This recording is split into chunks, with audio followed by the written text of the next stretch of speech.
O Estúdio News de hoje vai falar sobre a internet aqui no Brasil. Para conversar sobre esse tema, eu converso agora com Fábio Stebel, diretor executivo do Instituto de Tecnologia e Sociedade do Rio. Fábio, obrigado pela participação aqui conosco no Estúdio News. Um prazer estar aqui. O prazer é nosso em começar essa conversa. Eu quero analisar primeiro o cenário da internet aqui no país. Segundo o IBGE, 1 a cada 4 pessoas não tem acesso à internet aqui no país. Isso dá cerca de 46 milhões de brasileiros. Qual é o problema principal para que essa parte da população ainda não consiga ter acesso à internet, Fábio? Olha, já faz tempo que o Brasil tem que olhar a internet como infraestrutura, como algo que não vai haver desenvolvimento sem internet. Então, mais ou menos 30% das pessoas ainda não têm, e ainda tem outros 30% que tem pouca, ou tem aquela experiência de ter um aplicativo só. Enquanto não tiver internet, a gente não consegue pensar em governo eletrônico, comércio eletrônico, banco digital. Tem melhorado bastante ano após ano, mas assim, em 2020 ainda faltar um terço é um cenário bastante ruim. Sobre exatamente esse ponto, sobre excluir essas pessoas, essa grande parte da sociedade, nesses temas que você mencionou, também na busca de notícias, na participação como uma sociedade completa, como que a gente olha para essa parcela da população? Como eles conseguem acessar, ou definitivamente eles não conseguem acessar coisas que estão tão simples para nós, como buscar um extrato no banco, buscar uma informação, Fábio? 2020 sem internet, vamos lembrar de 1980, né? Então, basicamente, todo brasileiro conectado à internet acessa também pelo celular. Então, vamos considerar que essa internet é muito uma internet que chega no seu celular. Quais são as áreas que têm mais dificuldade de conectividade? São a área rural, que tem menos internet, e as classes mais baixas, que têm menos dinheiro. Como é que a gente aumenta essa conectividade? Primeiro, a internet tem que ser mais barata. A gente tem que começar a olhar a internet como um negócio que gera outros negócios. E segundo, é investimento em infraestrutura mesmo. A área rural é um exemplo. Se a gente pegar escolas públicas, é que a gente consegue ilustrar a dificuldade do cenário, né? Então, a pesquisa do CETIC mostrou que um terço das escolas usava alguma plataforma digital aí para usar educação online, né? Isso antes da pandemia, só um terço, é muito pouco. Aconteceu a pandemia e basicamente todo o Brasil teve que ter escolas pela internet. Na prática, como é que a gente fez? A gente deu um jeitinho. Aqueles que tinham alguma internet no celular conseguiam ter algum tipo de escola, homeschooling ou alguma coisa assim. Mas ali você vê realmente a diferença de quem tem internet e, portanto, consegue continuar indo para a escola, para quem não tem internet, e aí imagina, passar quase um ano sem ir para a escola. Falando sobre essa questão de infraestrutura, se não me engano, há no Congresso Brasileiro projetos analisando principalmente a situação do fundo que as operadoras têm que destinar ali 1% do valor arrecadado para justamente disponibilizar internet de graça ou internet a baixo custo. Como você vê esses projetos que estão no Congresso e, atualmente, se isso de fato tem alcançado a população que precisa? Olha, o fundo FUST, em especial, ele é uma boa ideia que nunca funcionou. O que acontece? A gente coloca dinheiro lá dentro, mas na hora de executar esse dinheiro, a gente nunca consegue um acordo para que esses fundos sejam usados para melhorar a conectividade. Né? Às vezes vai ter gente que vai querer usar para pagar multas, outros vão querer usar para serviços que tenham mais valor comercial, e o objetivo do fundo é justamente universalizar a conectividade. Eu adoraria pensar que o FUST vai resolver esse problema, mas o que a gente vê aí da última década, mesmo agora com a reforma que aconteceu recentemente, é que é muito difícil utilizar esse fundo. Ele é uma boa ideia, mas na prática ele não tem resolvido o problema. Quem resolve o problema é essa mistura público-privada, onde o Estado ele coloca estratégia, infraestrutura, onde as empresas de telecomunicação levam a internet como serviço, onde a gente gera valor, a gente vê os bancos aí, né, com a economia digital, gerando valor para essa internet, e aí você vê uma diminuição do preço e um acrescimento, né, e um aumento dessa população conectada. Mas o FUST, infelizmente, ainda não consegue ser usado para isso. Fábio, ainda falando sobre infraestrutura, eu quero tocar no assunto que, claro, em pouco tempo a gente deve ter o leilão do 5G e a promessa é revolucionar a internet no Brasil. Tanto para chegar em locais que ela não chega hoje em dia, então dessa parcela da população que a gente vem falando bastante, tanto para automatizar máquinas, revolucionar a própria indústria. Dá para a gente sonhar mesmo com isso? O 5G não é igual ao 4G e não é igual ao 3G para a gente, né? O que é o 4G? O 4G ainda não está em toda a cidade, não está nas áreas rurais. Cresceu muito, mais de 90% das áreas tem de vez em quando 4G, mas não dá para dizer que o Brasil é 4G, quiçá dizer que ele é 5G. Onde é que o 5G vai chegar? Ele vai chegar dentro da fábrica, dentro do aeroporto, ele vai chegar em alguns lugares onde o 5G ele consegue ter valor rápido. Mas essa experiência da Coreia de você ter internet super rápida nas cidades ainda deve demorar algum tempo. E o principal motivo o principal motivo de você ter que esperar é porque custa muito caro de você colocar antenas e as cidades têm uma legislação muito avessa a você expandir a antena. Ainda é difícil de fazer isso daí. Então, eu não creio que o 5G chegue tão rápido. Vai acontecer o leilão, vai acontecer um 5G. Mas a gente está falando aí desses 30% sem internet, esses 30% não é pelo 5G que a gente vai conectar eles. E como você enxerga essa disputa do mercado, justamente pelo Brasil? A gente tem empresas chinesas, obviamente, de olho aqui, tem os Estados Unidos, claro, preocupado com essa força chinesa no mundo atual. Isso ajuda justamente a gente escolher a melhor proposta, a termos a melhor proposta aqui no Brasil? O mercado de telecomunicação ele é um mercado de escala. Então, você vai trabalhar com empresas que são gigantes. Ter mais competitividade nesse cenário é sempre positivo. O que a gente precisa? Que a gente tenha uma Constituição forte, proteção de dados, segurança de dados. A gente precisa que tenha um marco regulatório forte e uma regulação forte. A Anatel tem um papel central nisso e faz um bom trabalho. Eu diria que excluir uma empresa simplesmente porque ela é do país X ou Y, na verdade, a gente está falando muito mais de um debate que não é sobre conectividade, trazendo ele para a conectividade. Conectividade é uma questão de escala. Quanto maiores as empresas e maior a competição, em geral, melhor a qualidade da internet e mais baixo o preço. Isso significa inclusão. Falando agora um pouco do cenário atual, justamente provocado pela pandemia do coronavírus, em que o distanciamento social foi aplicado para justamente deter o contágio do novo coronavírus, inúmeras empresas adaptaram o sistema de trabalho presencial para o home office. Esse fato é benéfico para quem? Para o Brasil, principalmente, para as empresas, somente para o funcionário. Como você vê esse ambiente de home office? E tirando as grandes capitais, em que há a possibilidade de você ter uma internet rápida, isso dá para a gente explorar em outras cidades também o home office ou é algo que fica nas metrópoles? Olha, o home office ele veio para ficar. Você já tem em São Paulo, o governo que regulamentou isso. A gente vê uma judicialização nos tribunais sobre essa prática. A gente quer que o home office fique. O que a gente não pode fazer com o home office? Aceitar que só pode ser home office. Então, a gente não tem que pensar que tem que possivelmente ser home office também. Isso significa que todo mundo da sua equipe tem que ter internet suficiente para participar. Senão você vai participar sem vídeo ou vai, daqui a pouco, estar hora trabalhando, hora não, por causa da internet. A mesma coisa vale para a educação, né? Faculdades, escolas terem essa versão digital é bom. O que a gente não pode fazer é esquecer desse 1/3 das pessoas que não têm internet. O teletrabalho é bom, ele tem vários usos. A gente vê em outros países que esse sistema híbrido ele traz benefícios. Agora, se a gente desenhar só para a internet e não também para a internet, a realidade no Brasil é que você vai acabar excluindo muita gente. Não pode seguir esse caminho. E ainda olhando esse cenário atual, dessa maneira que a gente está vivendo hoje, apressadamente, muitos tiveram que se tornar online ao invés de offline, justamente pela obrigação de ficar em casa, então de fazer atividades que se imaginava que num futuro próximo seriam online e hoje já são, como até a medicina, o teletrabalho, como você mencionou. Você acredita que a gente adiantou os processos? Isso é perigoso? Isso não é perigoso? Como você enxerga isso?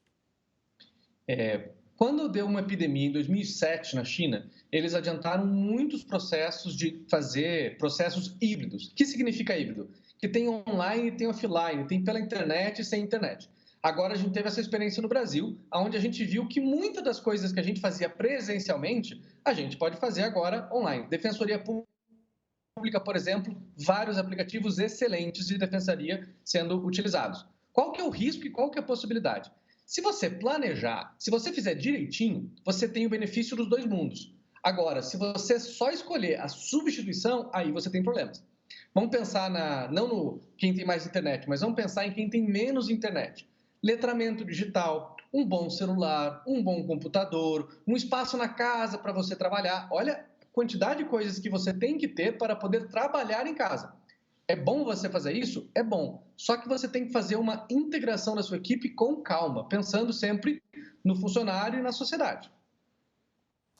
Ainda falando sobre essa situação inusitada, esse adiantamento das coisas traz a preocupação com a segurança, principalmente. A gente tem o Marco Civil da Internet, tem já a Lei de Proteção de Dados em funcionamento já.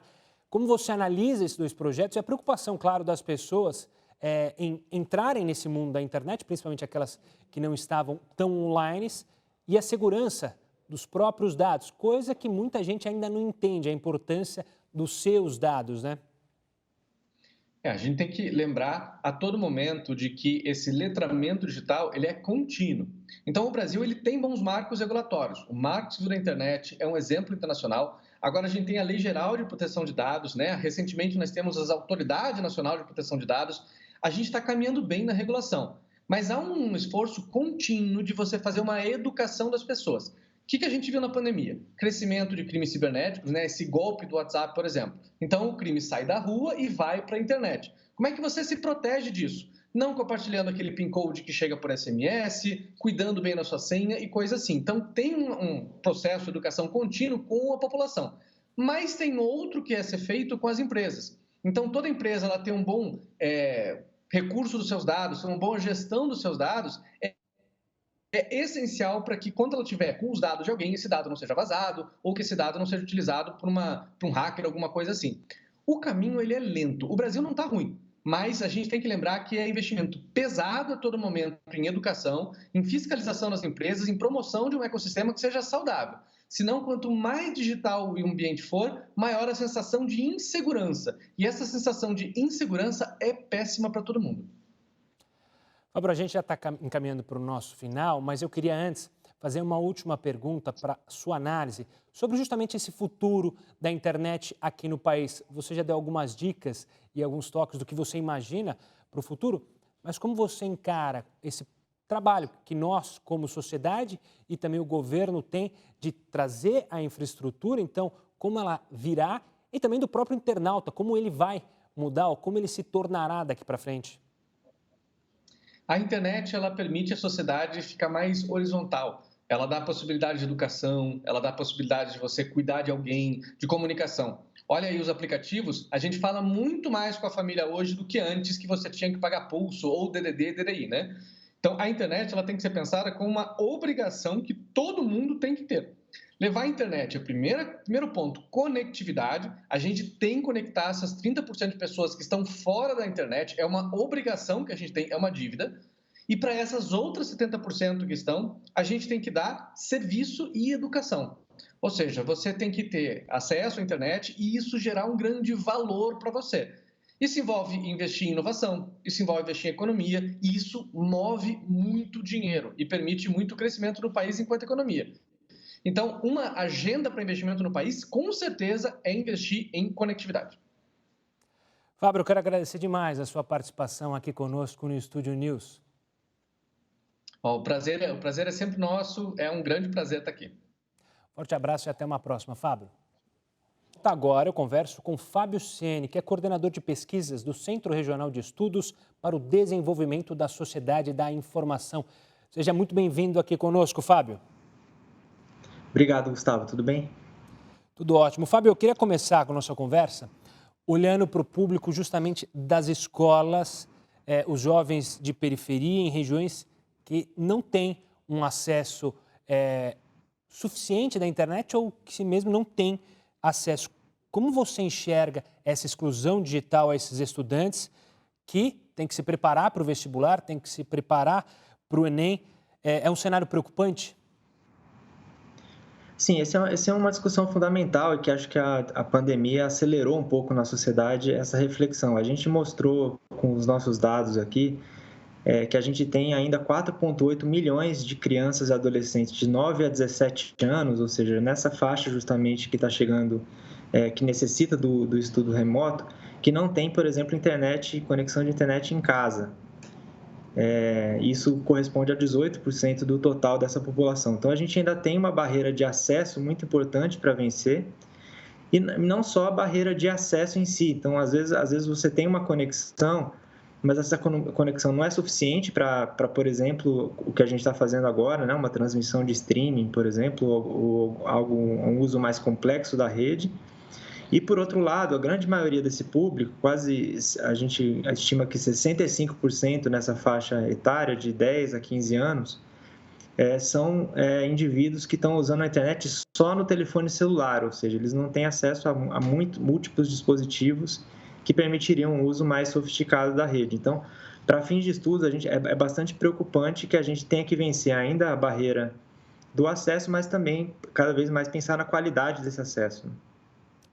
E, Fábio, muitos governos tentaram agilizar esse processo de levar a internet a todos.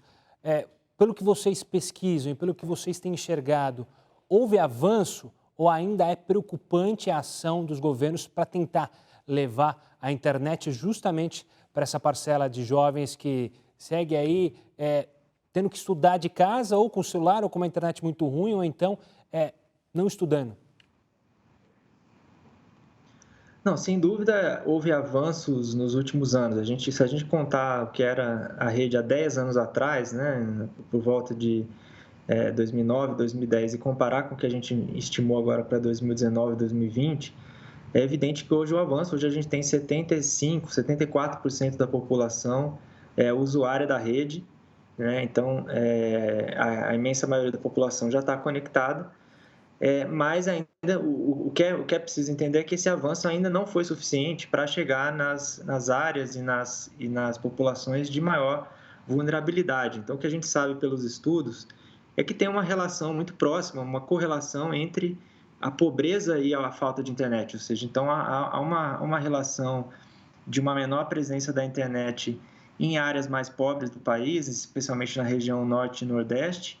E quando a gente vai também, mesmo nos grandes centros urbanos, a gente vê a presença menor da internet nas periferias das grandes regiões metropolitanas. Então, como há essa relação entre a pobreza, né, e o acesso à internet, a gente de fato tem agora que chegar nas populações mais vulneráveis. E o principal agravante disso é que é justamente essa população que precisa mais da rede nesse momento. Então, no momento de pandemia, necessidade de isolamento e busca por programas sociais e programas de qualificação, é super importante conseguir fazer com que essa população mais vulnerável esteja presente na rede, porque senão ela vai ficar para trás em relação aos outros estratos da população. No primeiro bloco a gente falou um pouco sobre, claro, a infraestrutura, sobre 5G, mas eu queria pontuar e que você pontuasse e analisasse essa situação. A gente precisa de infraestrutura justamente onde há maioria da população pobre, que não tem acesso, e a gente precisa de, claro, empresas privadas para fazer isso. Não dá para o Estado tomar conta sozinho. Só que como incentivar empresas privadas a justamente ir nesses locais remotos, no norte, no nordeste do país, onde não há riqueza? Existe alguma maneira, qual seria a matemática correta para a gente conseguir chegar a essas pessoas? Olha, o que os nossos dados mostram é que, de fato, há uma concentração, a rede chega primeiro, e isso é comum com outras tecnologias, né? A rede chega primeiro onde a demanda e o mercado é mais atraente. Então, de fato, as empresas tendem a concentrar o seu esforço em regiões que têm maior concentração populacional. Então, quando a gente vai para pequenos municípios e para regiões mais remotas, é difícil ter um interesse comercial das grandes empresas em preencher esse espaço, e aí, de fato, acho que uma articulação entre o esforço privado e o Estado é fundamental. Então, a gente tem inúmeras iniciativas no campo público governamental para tentar suprir esse acesso. A gente teve pela primeira vez, agora em 2019, pela primeira vez, o percentual de acesso nos domicílios nas áreas rurais superou 50%, ou seja, a gente ainda tem metade das populações vivendo em áreas rurais desconectadas.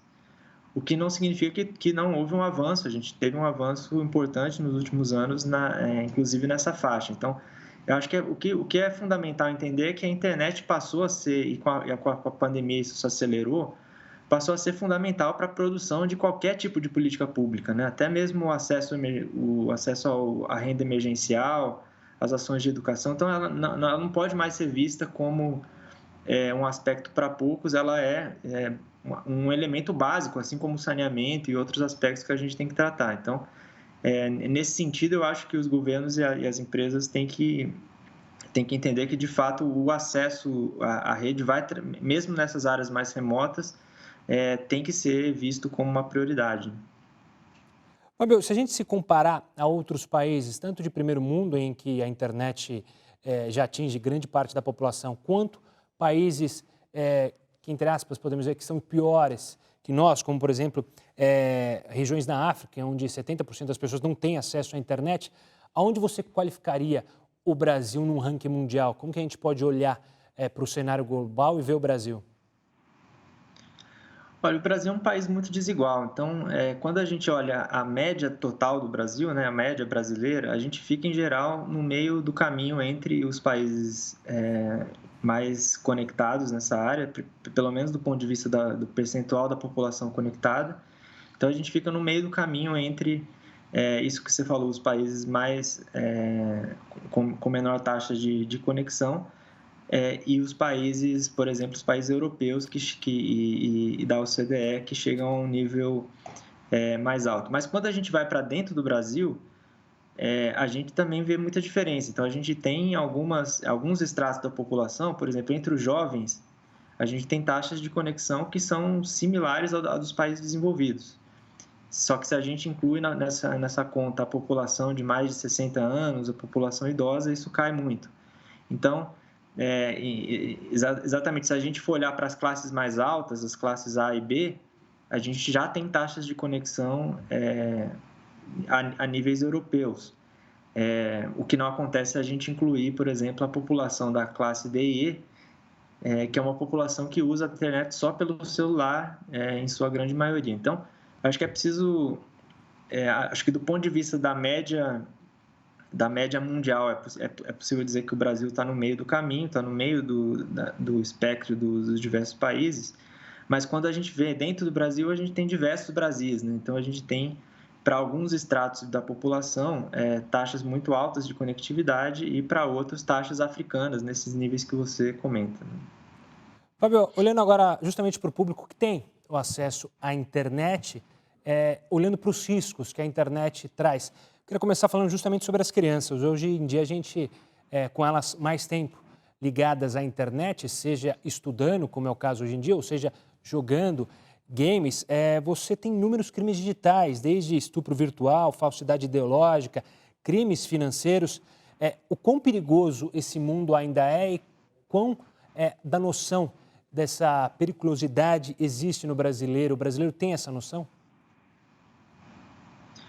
Eu acho que as duas discussões o que a gente estava conversando antes está relacionado muito com isso. Eu acho que na medida em que a internet é uma rede um pouco que espelha os aspectos da nossa sociedade. Então, na medida em que mais gente se conecta e tem experiências online, é natural que os riscos online, problemas como cybercrime, cyberbullying e outros aspectos também fiquem mais relevantes para o debate público. O que a gente precisa entender é que, por um lado,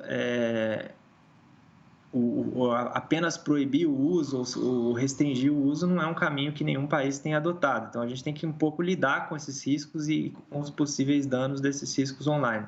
Então, na mesma medida em que, quando a gente olha para os jovens, né, a gente tem pesquisa com jovens de 9 a 17 anos, a gente vê que 76% deles usou a rede para trabalhos escolares, ou seja, como a gente discutiu aqui, é um uso super importante para garantia do ensino hoje, mesmo antes da pandemia. Mas a gente tem também uma parte importante, a gente notou 43% desses jovens viram conteúdos relacionados à discriminação na rede, o que é bastante preocupante e precisa ser posto em pauta. 31% das meninas que a gente entrevistou se sentiram incomodadas, ofendidas por algum evento, alguma situação online. Então, nós não estamos falando da totalidade, isso não necessariamente vai afetar todas as crianças e adolescentes que estão online, mas é um risco que precisa ser discutido pelas políticas públicas, e não necessariamente esse risco, essa violência online, por exemplo, vai se refletir em danos efetivos para o desenvolvimento desse público. A gente tem que entender como é que os pais e professores podem ser vias de apoio para que esses riscos não se tornem efetivos, né? Para que esses casos fiquem isolados e não afetem a maioria desse público que está online. Fábio, agora olhando justamente para o público mais velho, adultos, idosos, que são vítimas normalmente de golpes e de fraudes virtuais, é preciso pensar justamente numa alfabetização digital, principalmente para os idosos, haja vista que hoje a gente tem aplicativos e a tendência é essa, por exemplo, a prova de vida ser feita pelo celular, não mais num posto, ir até lá fazer a prova de vida para receber os benefícios do governo. Ou seja, é preciso olhar para essa parcela da população e justamente dar instrumentos para ela entender como funciona a internet e os riscos dela? Não, justamente, a gente tem, as pesquisas que a gente tem mostram, a gente fez algumas pesquisas com usuários de internet durante a pandemia e a gente notou exatamente isso, um grande aumento no consumo de serviços de transações online, tanto para resolver problemas com o governo, como é o caso do auxílio emergencial e de outros serviços públicos, como para fazer compras eletrônicas, né, até para evitar a questão do deslocamento e para apoiar as medidas de distanciamento social que a pandemia exigiu. Então, a gente notou isso especialmente nessa faixa de público dos mais velhos, né, que, em geral, tradicionalmente, nas nossas pesquisas, são os que menos faziam uso desse tipo de transação. Então, até então, no público de idosos, eles são menos consumidores de governo eletrônico ou de comércio eletrônico, que são as atividades que permitem que você resolver problemas sem ter que se deslocar. O que a gente nota, de fato, é isso. Na medida em que você inclui essa população nesse tipo de serviço online, e uma população que antes não fazia isso, há muito pouco tempo não fazia isso, é preciso desenvolver com mais clareza a confiança nesse ambiente online para esse público, né? Um público que não está acostumado, que não estava acostumado até então a esse tipo de transação. Então, é fundamental que as empresas e o governo também cuidem de um ambiente de confiança que evite esse tipo de preocupação. A gente fez também no nosso estudo, entre as principais preocupações dos usuários de internet com relação a aspectos de privacidade está a questão das fraudes bancárias e desse tipo de evento. Então, é uma coisa que já está bastante presente para esse tipo de usuário que acabou de entrar nesse tipo de recurso, né? Fábio Ceni, eu queria agradecer demais a sua participação aqui conosco no Estúdio News, debatendo e falando, claro, sobre a internet, a exclusão digital e a necessidade de olharmos a fundo esse assunto. Obrigado, Fábio. Obrigado, Gustavo. Forte abraço. Um abraço. O Estúdio News fica por aqui. Eu conversei com Fábio Steibel, diretor executivo do Instituto de Tecnologia e Sociedade do Rio, e Fábio Ceni, coordenador de pesquisas do Centro Regional de Estudos para o Desenvolvimento da Sociedade da Informação. E você já pode acompanhar essa entrevista pelo nosso canal no YouTube, no Play Plus e também pelo nosso podcast já disponível tanto no Spotify quanto no Deezer. Semana que vem tem mais. Até lá. Tchau, tchau.